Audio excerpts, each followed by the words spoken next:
नमस्कार बंधुरा आमी मालिनी और आज के इंदोर सिरिजेर द्वितीय तथा शेष भिडियो आमी आमार चैनेले आपलोड करलाम। आगेर दिनेर भिडियो आशा करी आपनारा देखे थाकबेन और जदि एखोनो ना देखे थाकेन ताहले प्लिज एकबार देखे नेबेन, कथा दिচ্ছি खूब एकटा खाराप लागबे ना। आजकेर भिडियोते आमी आपनादेरके बोलबो इंदोरेर लोकल साइट सीइंगेर ब्यापारे। चलुन ताहले आर देरी ना करे शुरू करा जाक। आगेर दिनेर भिडियोते आपनादेरके देखिएछिलाम जे किभाबे ओमकारेश्वर थेके बासे करे इंदोर एसे तारपर आमरा दुजन साराफा बाजारे फुड वक करते बेरिये पड़ेछिलाम। तो এই সারাফা বাজার যাওয়ার জন্য অনেকক্ষণ ধরেই উবের ক্যাবের মাধ্যমে অটো আমরা বুক করার চেষ্টা করছিলাম, কিন্তু যখন পাচ্ছিলাম না তখন সেই মুহূর্তে রাস্তা চলতি একজন অটো দাদা আমাদেরকে দেখে অটো থামিয়ে জানতে চান যে আমরা কোথায় যাব। গন্তব্যস্থান সারাফা বাজারের নাম করতেই উনি বলেন অটোয় উঠে পড়তে। তো 70 টাকায় আমরা সারভাটে বাস স্ট্যান্ড থেকে অটোতে সারাফা বাজার পৌঁছে গেলাম আর ওনাকেই বলে দিলাম পরের দিন সকাল 8টার মধ্যে আমাদের হোটেলের সামনে চলে আসতে। ওনার অটোতেই আমরা লোকাল সাইট সিইং করব। অটো দাদার নাম ছিল রাজেশ দাবে, খুবই ভদ্র সজ্জন মানুষ। তো পরের দিন উনি একদম সময় মতনই আমাদের নিতে চলে এসেছিলেন। আমরা আমাদের হোটেলের বাইরেই একটি খাবারের দোকানের সামনে দাঁড়িয়ে ওনার জন্য অপেক্ষা করছিলাম। বা সত্যিকারের বললে ইন্দোর শহরের বিখ্যাত পোহা, ভাজিয়া আর জেলেবির স্বাদ আরোহণ করছিলাম আর ওনার জন্য অপেক্ষা করছিলাম। সকাল সকাল ইন্দোরের জলখাবার খাচ্ছি আমরা, পোহা। তো এবার টেস্ট করে বলো কীরকম। এখানে কিন্তু না প্লেট দেয় না, এরকম ফয়েল দেবে, ফয়েলের মধ্যে আপনাকে হাতে এরকম করে মুড়ে দেবে, তো আপনাকে সেভাবেই খেতে হবে। তো প্লেটের এখানে চল নেই, মানে এই দোকানে তো আমি দেখতে পেলাম না, সামনের দোকানগুলোতেও নেই। এখানে আমরা যেখানে আছি বাস স্ট্যান্ডের সামনে, সেখানে এই শ্রীলীলা চাট হাউস আছে, শর্মা চাট হাউস আছে, আর আমরা এখান থেকে খেয়েছি। এটা ইন্দোরি পোহা খেয়েছি, এটা হ্যাঁ সুপার চায় ইনি বানান, এখানেও খাচ্ছে লোকজন, ওখানেও সব ওই যে হাতে করে খাচ্ছে, এইরকমভাবেই দেয় এরকম প্যাকেটে। তো খেয়ে বলো কেমন লাগলো। টেস্ট খুবই আলাদা, মহারাষ্ট্রের পোহার থেকে আলাদা, বেশি ফ্লেভার আছে। মৌরি, তারপর গোটা ধনে, এগুলো মশলা হিসেবে ইউজ করা হয়েছে। ওকে, চানাচুর, গাঠি ভাজা এগুলো দেখলাম আছে। হ্যাঁ, ওটার জন্য টেস্টটা এনহ্যান্স হচ্ছে। ওকে, এই যে চোখের সামনে তখন গরম গরম পোহা বানানো হচ্ছিল আর এই ভাজিয়া ভাজা হচ্ছিল। ভাজিয়া বলতে এটা ডালের মানে পকোড়া ছিল আর কি, তো কোন ডাল সেটা বলতে পারবো না, আমি ফার্স্টে আলুর পকোড়া ভেবেছিলাম। এবার শেফ ইন্দ্র বলবে এটা কেমন খেতে ছিল। কিসের পকোড়া এটা? ডালের পকোড়া। কেমন খেতে? এভারেজ, খুব একটা অতটা ভালো না। ওকে, এই বাস ইন্দোর থেকে ভোপাল যাচ্ছে, এসি বাস। আপনাদেরকে সারভাটে বাস স্ট্যান্ড অঞ্চলটা দেখিয়ে দিই। ওইটা হলো বাস স্ট্যান্ড, সারভাটে বাস স্ট্যান্ড। ওখানে বাস এসে থামবে, একটা বাস এমনি আসছেও, এই যে এখান দিয়ে হয়তো ঢুকবে না, অন্য দিক দিয়ে বেরিয়ে যাচ্ছে, কিন্তু জেনারেলি সব বাসগুলোই সারভাটে বাস স্ট্যান্ডে এসেই ঢোকে। ওখানেও আরেকটা পার্কিং আছে, এটা যেহেতু বাস সামনে আছে বলে ব্লক, তো ওই পেছনের পার্কিং দিয়ে ঢুকছে, বাট এটা সারভাটে বাস স্ট্যান্ড। এর পেছনেই রেল স্টেশন আছে ওই দিকে। তো আমরা এই রেল স্টেশনের বাস স্ট্যান্ডের কাছাকাছি উঠেছি থাকার জন্য। আমরা উঠেছিলাম রেল স্টেশন আর বাস স্ট্যান্ডের কাছাকাছি হোটেল মঙ্গলমে। আমি জেনারেলি হোটেলে গেলে তার রুম ট্যুর করি, কিন্তু বিশ্বাস করুন এই হোটেলের ভিতরের চেহারা এবং রুমের চেহারা দেখে আমার একদমই ভিডিও করার ইচ্ছে জাগেনি। আমার একদম ভালোই লাগেনি হোটেলটা। সস্তার 3 অবস্থা শুনেছিলাম, ওই দিন হোটেলটিতে গিয়ে সেটা দেখেও নিয়েছিলাম। তো ইন্দোরে হোটেলের ব্যাপারে কোনো তথ্য দিয়ে আপনাদেরকে সাহায্য করতে না পারার জন্য আমি খুবই দুঃখিত। আমাদের খাওয়া হয়ে যাওয়ার সাথে সাথেই দেখি রাজেশ দাদা নিজের ছোট্ট ছেলেকে নিয়ে আমাদের নিতে চলে এসেছেন। আমি স্ক্রিনে ওনার ফোন নাম্বার দিয়ে দিচ্ছি, কেউ যোগাযোগ করতে চাইলে অবশ্যই করবেন। ইন্দোরে রাজেশ দাদার অটোতে করে লোকাল সাইট সিইং করার জন্য আমাদের খরচা পড়েছিল 550 টাকা, এবং অবশ্যই এই খরচটি 2024 সালের জুলাই মাসের শেষের দিকে করা হয়েছে। এবং ওই দিন অর্থাৎ 28শে জুলাই সারাদিন ধরে বৃষ্টিপাত হলেও ওই বৃষ্টির মধ্যেও রাজেশবাবু আমাদের খুব ভালো মতনই ইন্দোর শহরটি ঘুরিয়ে দেখিয়েছিলেন। এবার চলুন আপনাদের বলি আমরা ওনার সাথে কোথায় কোথায় গিয়েছিলাম। বৃষ্টিস্নাত ইন্দোরের রাস্তা ধরে আমরা প্রথমেই এসেছিলাম ইন্দোরের পালাসিয়া এরিয়ার বিখ্যাত 56 স্ট্রিটে। নানা পাটেকারের একটা সিনেমা আছে আব তক 56, আর আজকে আমি আপনাদেরকে দেখাবো 56 স্ট্রিট। এটা ইন্দোরের খাবারের জায়গা। এটা ঠিক ওই অ্যাপোলো মার্কেট আছে, অ্যাপোলো মার্কেটের উল্টো দিকে ইন্দোরের 56 street, clean street food hub 56টা দোকান আছে, তো সেই জন্য এরকম নাম। তো চলুন এক্সপ্লোর করা যাক। আমাদের অটো দাদা বললেন যে সকাল 6টা থেকে চালু হয়ে যায়, রাত্রির মোটামুটি 12টা অবধি চালু থাকে। এখন আজকে রবিবার বলে হয়তো অতটাও এখনও অবধি শুরু হয়নি, বাট শুরু হবে যখন তখন তো অন্যরকমই হবে। তো এটা আমাদের ফার্স্ট গন্তব্যস্থল ছিল। আমাদের খাওয়া যদিও হয়ে গেছে, জাস্ট এখানে আসলাম একটু ভিডিও আর ফটো তোলার জন্য। তো চলুন একটু ঘুরে দেখা যাক কী কী দোকান আছে দেখি। হটডগ, কফি, চাট হাউস,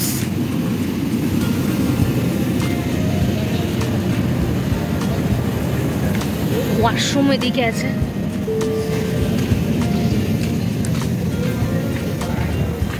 ভিড় তো আছে। সকালবেলার ব্রেকফাস্ট এখানে মনে হয় পোহা জলেবি বেশিরভাগ লোকজন খায়, সেই জন্য ব্রেকফাস্টে সব জায়গায় পোহা জলেবি না তো মুগ ডালের বড়া ওই রকম জাতীয় কিছু খাবার দাবারই আছে। ওই সাইডের দোকানগুলো সেভাবে খোলেনি, এই সাইডের দোকান খুলেছে। আমি হালদিরাম দেখেছিলাম, আজকে মধুরামকেও দেখে নিলাম। মধুরাম না মধুরাম। ফল শেক পাওয়া যায় এখানে, আতা দিয়ে শেক বানায়।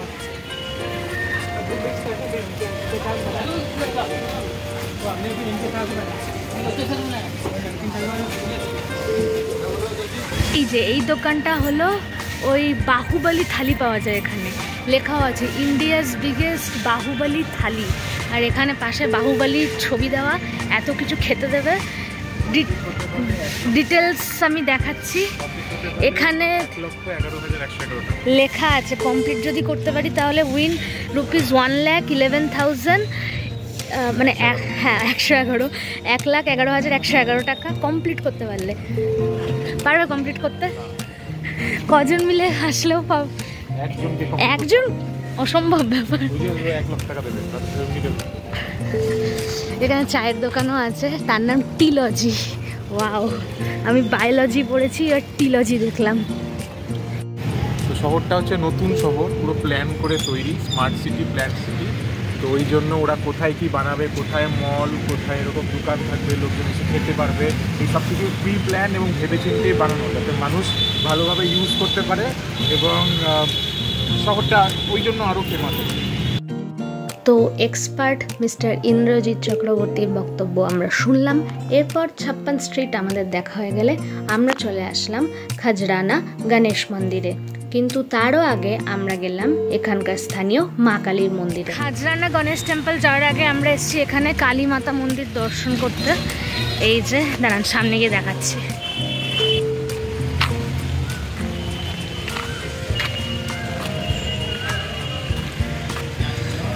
মন্দিরের আশেপাশের পরিবেশ খুবই শান্ত, অনেকটা চওড়া মন্দির চত্বর। চলো ঢোকো কালী মা মন্দির। সকালবেলার শান্ত পরিবেশে মন্দিরে এসে মায়ের দর্শন করে মনটা ভরে গিয়েছিল। আর বলতে পারেন আমরা একটু হলেও ভাগ্যবান যে ওই দিন ওই মুহূর্তে মায়ের ফুলের সাজও দেখতে পেয়েছিলাম। একজন ভক্ত সেই সময় ফুলমালা নিয়ে এসে পুরোহিত মশাইকে দিয়েছিলেন মাকে সাজানোর জন্য।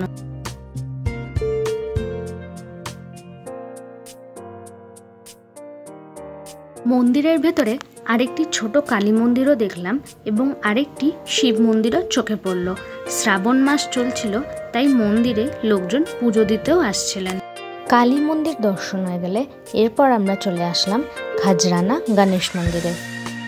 তো স্ট্যান্ড আছে মন্দিরে, জুতো স্ট্যান্ডের জুতো রেখে এখানে আমি হাত ধুয়ে নিলাম। এবার যাবো মন্দিরের ভেতরে, লাইন পড়ে মনে হয়। চলুন দেখা যাক কি আছে মন্দিরে।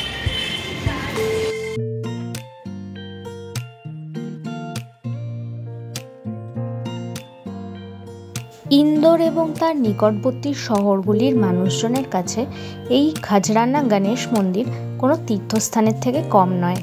এই মন্দিরটির নির্মাণ করিয়েছিলেন হোলকার সাম্রাজ্যের শ্রেষ্ঠ রানী অহল্যাবাই হোলকার। স্থানীয় মতে মুঘল সম্রাট ঔরঙ্গজেবের আক্রমণের হাত থেকে রক্ষা করার জন্য এই মন্দিরের বিগ্রহকে একটি কুয়োর মধ্যে লুকিয়ে ফেলা হয় এবং তারপর যখন বিগ্রহটির পুনরুদ্ধার করা হয় তখনই এই খাজরানা গণেশ মন্দিরের ভিত্তি স্থাপন করা হয় এবং মন্দিরটির পুনর্নির্মাণ করা হয়। স্থানীয় ভাট পরিবার এই মন্দিরটি পরিচালনার দায়িত্বে আছেন। প্রতি বুধবার এবং রবিবার এই মন্দিরে বিগ্রহ দর্শন হেতু প্রচুর ভক্তের আগমন ঘটে এবং ইন্দোরের প্রধান উৎসব গণেশ চতুর্থী হওয়ায় সেই সময়েও এই খাজরানা গণেশ মন্দিরে প্রচুর ভক্তের সমাগম ঘটে। রাম দরবার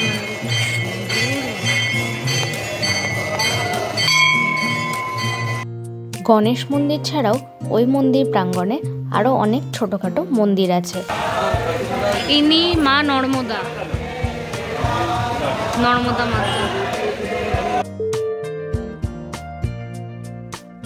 মন্দিরের বাইরে এখানে এই আছে দোকান, আপনি এখান থেকে পুজোর সামগ্রী, ডালি, লাড্ডু এসব কিনতে পারেন মন্দিরে ভোগ দেওয়ার জন্য। অনেক কাল আগে দক্ষিণেশ্বর মন্দিরও আমি এরকম দেখেছিলাম। এখন আমি অনেকদিন দক্ষিণেশ্বর মন্দিরে যাইনি, তো আমি জানি না রিসেন্ট কী ব্যবস্থা আছে, বাট এটা দেখে আমার দক্ষিণেশ্বর মন্দিরের পুরোনো দিনের কথা মনে পড়লো। এখানে আছে ড্রিঙ্কিং ওয়াটারের ব্যবস্থা। এখানে ভিড়ের জন্য এরকম ব্যারিকেড করা আছে, এটা মনে হয় বিশেষ বিশেষ পুজো পার্বণে ভিড় হয়, সেই জন্য আমরা তো ফাঁকায় ফাঁকায় বেশ ভালোই দর্শন করলাম। এরপর আমরা গেলাম অন্নপূর্ণা মন্দিরে। ইন্দোর রেলওয়ে স্টেশন থেকে প্রায় 6 কিলোমিটার দূরে এখানকার ক্রান্তি কৃপালিনী নগরে এই অন্নপূর্ণা মন্দিরটি অবস্থিত।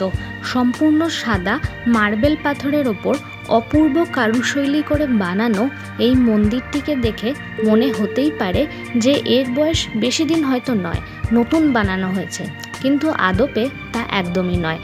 এই মন্দিরটি অনেক পুরনো এবং 1959 সালে তৎকালীন মহামণ্ডলেশ্বর স্বামী প্রভানন্দগিরি মহারাজ এটির পুনর্নির্মাণ করেন। প্রায় 2 একর জায়গা নিয়ে তৈরি এই মন্দিরটির সাথে দক্ষিণ ভারতের মাদুরাইয়ের মীনাক্ষী মন্দিরের অনেক সাদৃশ্য পাওয়া যায়। এই মন্দিরের ভিতরে মা অন্নপূর্ণা ছাড়াও মহাদেব, কাল ভৈরব এবং বজরংবলীর ছোট মন্দির আছে। এছাড়াও প্রায় 14.5 ফিট উঁচু পদ্মাসনে অধিষ্ঠিত কাশী বিশ্বনাথও এখানে পূজিত হন। বেদ পাঠ, ভাগবত গীতা চর্চার জন্য এখানে একটি বড় হলঘরও আছে। মন্দির চত্বরেই এখানে আছে ডোনেশন কাউন্টার, এনকোয়ারি কাউন্টার, এখানে প্রসাদও পাওয়া যায়। এই গেস মন্দিরের ভেতরে কাশী বিশ্বনাথ মন্দির এটা আছে, এখানেও আমরা এসেছি।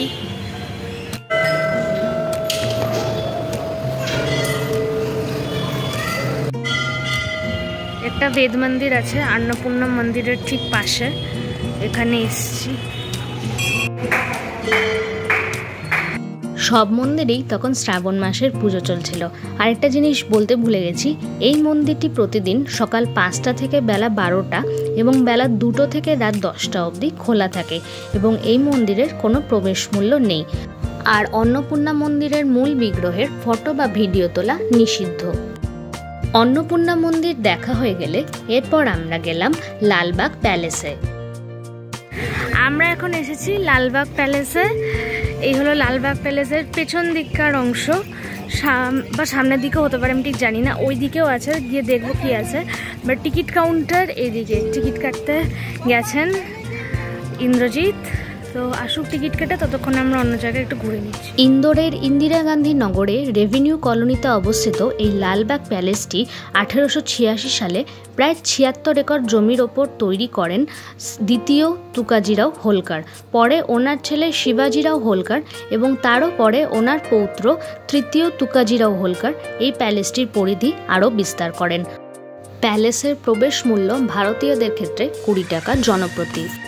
কাউন্টার তো বন্ধ, বাট একটা জিনিস আছে যে এই মহলের দোতলায় কাজ চলছে, সেজন্য একতলায় খালি আমরা ঘুরতে পারবো। প্যালেসের সামনের দিকের অংশ, প্যালেসের সামনেও টিকিট কাটার ব্যবস্থা আছে, সেটা এই দাদা আমাদেরকে অনেক পরে বললেন, আমরা এতক্ষণ ওখানে হাঁ করে দাঁড়িয়েছিলাম। এগুলো তো আগে বলতে হয়।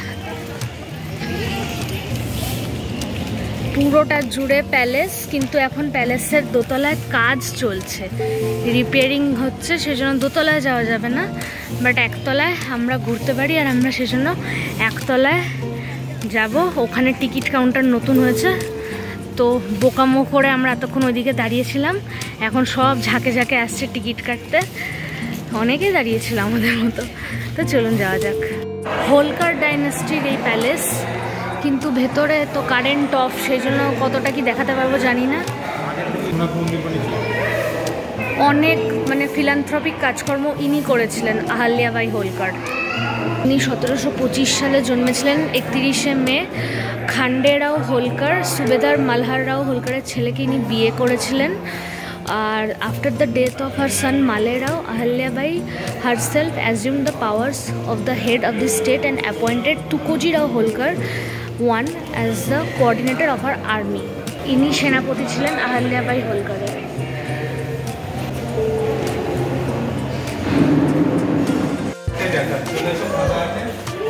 Reading room of the Holkars. আলমারিতে কিন্তু বই আছে।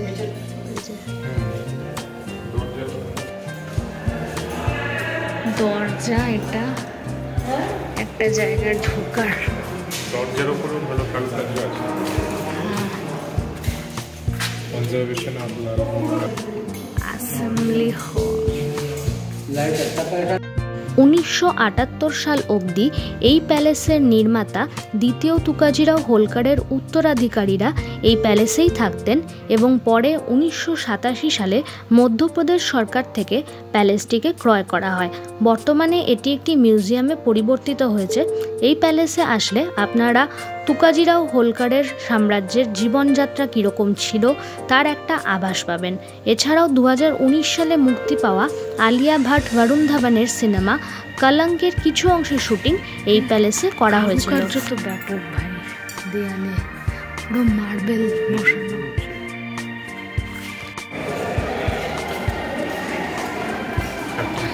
এটা বাগান, পেছনে এই জায়গাটা।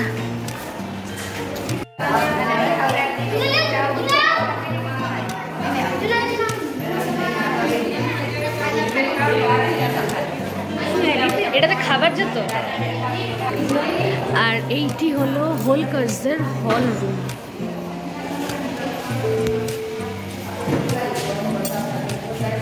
এখানে বাঘের একটা স্টাফিং মূর্তি। বাঘের সাইজটা দেখ, 11 ফুট 5 ইঞ্চি বাঘের সাইজ।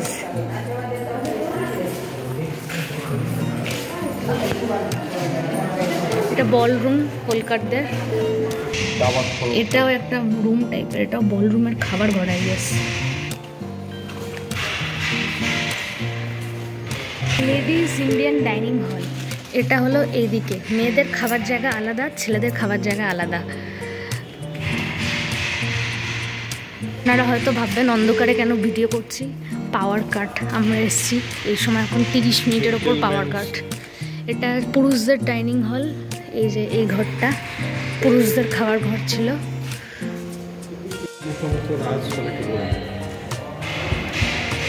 বলরুম, সামনে একটা বাঘের মূর্তি। হল রুমের ওপরের অংশ, মানে দোতলা আর কি। Switch, fuse, sitting room of the হোলকার্স।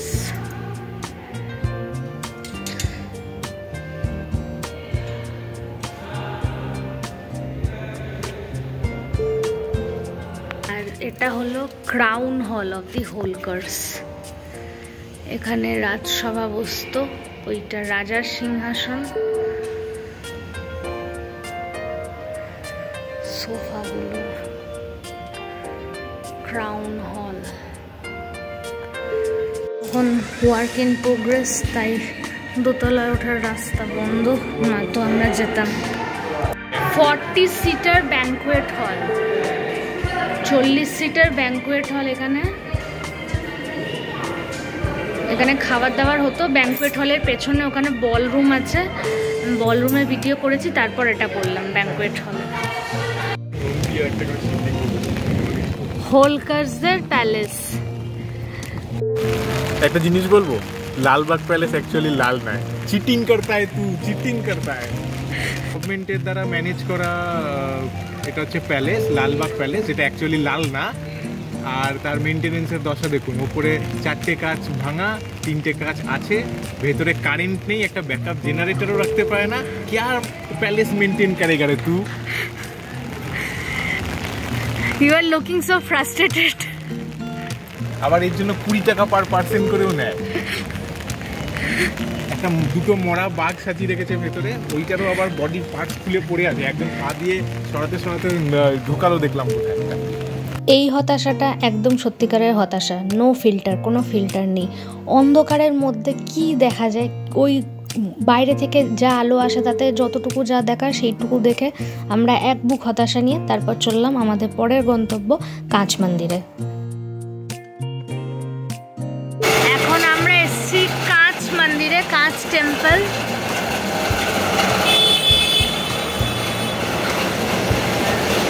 এটা এদিকেও আছে কিছুটা, বাইরে দিয়ে যতটা যা চলে যায়। এই কাঁচ মন্দির একটি জৈন মন্দির।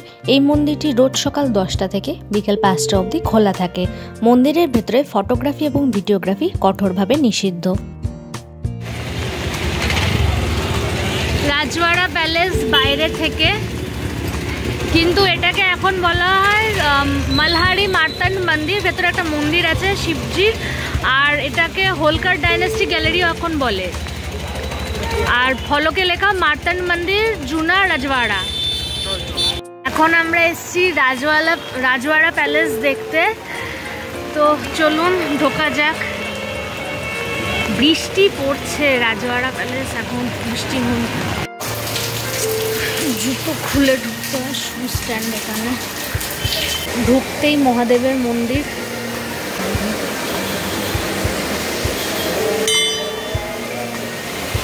এই হলো রাজওয়াড়া প্যালেস। এটা অন্যরকম, মহাদেবের মন্দির। হ্যাঁ, এটা একটু অন্যরকম স্টাইলে বানানো এই প্যালেসটা।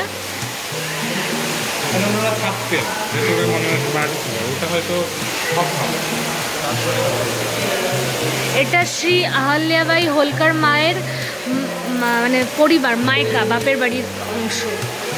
রাজওয়াড়া প্যালেসের ছবি আঁকা হয়েছে। অরিজিনাল রাজওয়াড়া 1833 থেকে 1984 এরকম দেখতে ছিল। 2005 সাথে এরকম ছিল। রিকনস্ট্রাকশনের পর এরকম হলো। শ্রীমন্ত মহারাজা যশবন্তরাও হোলকার। হোলকার সাম্রাজ্যের আরেকটি বিখ্যাত প্যালেস হলো এই রাজওয়াড়া প্যালেস। এই প্যালেসের নির্মাণ কার্য শুরু হয়েছিল 1747 সালে এবং এটি সম্পূর্ণরূপে তৈরি হয় 1766 সাল নাগাদ। প্রায় 4 বার এই প্যালেসটির পুনর্নির্মাণ করা হয়েছে। হোলকার সাম্রাজ্যের প্রতিষ্ঠাতা মালহাররাও হোলকার এই প্যালেসটির নির্মাণ শুরু করেন। ইন্দোর শহরের প্রাণকেন্দ্র খাজুরি বাজারে এই রাজওয়াড়া প্যালেসটি অবস্থিত। আপনারা দেখতেই পাচ্ছেন একটি শিব মন্দির, আর তার সামনে শ্রাবণ মাসে মহাদেবের পুজো উপলক্ষে থালা প্রস্তুত করে রাখা আছে, তো এখানে যে কেউ পুজো দিতে পারেন। এই অংশটির নাম হলো মালহারি মার্তান্ড মন্দির। এবার আমাদের একটি ভুল হয়েছিল যে আমরা এই অংশটিকেই আসল রাজওয়াড়া প্যালেস ভেবে নিয়েছিলাম। আসল যে মেন গেট, রাজওয়াড়া প্যালেসের যে 7 মহলা অংশ, যেগুলো গুগলে বা অন্যান্য ইউটিউব ভিডিওতে আপনারা দেখবেন, সেই জায়গায় আমরা যাইনি, কারণ আমরা বুঝতে পারিনি, আমাদের একটু গন্ডগোল হয়ে গেছিলো। আমরা এই যে সিঁড়ি দিয়ে ওপরে উঠে এখন যেখানে যাচ্ছি আপনারা দেখতে পাচ্ছেন, এই অংশটি হলো হোলকার মিউজিয়াম। এখানে আপনারা জানতে পারবেন প্রাচীনকালের ইন্দোর, মধ্যযুগের ইন্দোরের ব্যাপারে, ইন্দোরে কবে কবে কোন কোন সাম্রাজ্য হামলা করেছিল সেই ব্যাপারে, কি করে হোলকাররা এখানে এসেছিল সেই সব ব্যাপারেও এখান থেকে আপনারা জ্ঞান সংগ্রহ করতে পারেন। হোলকারদের বিভিন্ন অস্ত্রশস্ত্র এখানে সংগ্রহ করে রাখা আছে। রানী অহল্যাবাইয়ের জীবনী, উনি কিভাবে তৎকালীন সমাজে নিজের প্রভাব বিস্তার করেছিলেন, কি উন্নতি সাধন করেছিলেন ইন্দোরের, সব এখানে এই পুতুলের মাধ্যমে, এই ধরনের ছোট ছোট মিনিয়েচারের মাধ্যমে তুলে ধরা হয়েছে। এটা হলঘর, এখানে অনেক কিছু আছে, ছবি টবি। সারাফা বাজার তৎকালীন সময়, আর সারাফা বাজারে গতকাল আমি গেছিলাম। ইন্দোরের রেল লাইন পাতা হচ্ছে। 1869 সাল থেকেই চালু হয়ে গেছিল Indore Khandwa rail line construction, Holkar state railway during Tukojirao Holkar 2 1869 onwards, যেখানে আমরা এখন আছি। আমরা এখন যেখান দিয়ে যাচ্ছি মানে রাজওয়াড়া প্যালেস দেখে বেরিয়েছি। এই জায়গাটা পুরোটা জামা কাপড়ের দোকান, মানে মার্কেট এরিয়া আর কি। হ্যাঁ, সব জামা কাপড় বিক্রি হয় এখানে, ছেলেদের আছে।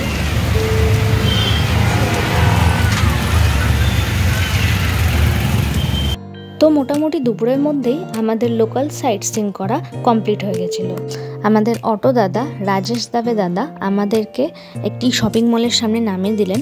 আমরাই ওনাকে অনুরোধ করেছিলাম, কারণ আমাদের ট্রেন ধরতে তখনও হাতে প্রায় 4 ঘন্টা মতো সময় ছিল। তো আমরা শপিং মলে একটু ঘুরে দেখলাম যে ইন্দোরের শপিং মল কীরকম হয় আর কি। তো তারপর খেতে চলে গেছিলাম একটা জায়গায়, সেখানে ভরপেট খাবার খেয়েছি, থালি খেয়েছি। সেই ভিডিও আমি পরে দেখাবো, কারণ এই ভিডিওটা অনেকটা বড় হয়ে গেছে আর আমি জানি আপনারা খুব বোর ফিল করছেন। তো এই হলো ইন্দোর রেলওয়ে স্টেশন, পরিষ্কার পরিচ্ছন্ন, খুবই ভালো ছিল, মানে দেখে ভালো লেগেছিলো এত পরিষ্কার। তো তারপর আমাদের ট্রেনের জন্য আমরা অপেক্ষা করছিলাম। ট্রেন আসলো আর ট্রেনে ওঠার আগে আমরা দুজনের রাতের খাবার কিনে নিয়েছিলাম। ধোকলা 20 টাকা করে প্যাকেট ছিল, তো সেই ধোকলার প্যাকেট দিয়ে আমরা রাতে আমাদের ডিনার কমপ্লিট করলাম। তো উজ্জয়িনী থেকে শুরু করে ইন্দোর অবধি যে যাত্রা করেছিলাম তার সবকটি ভিডিও আমি আপলোড করে দিলাম।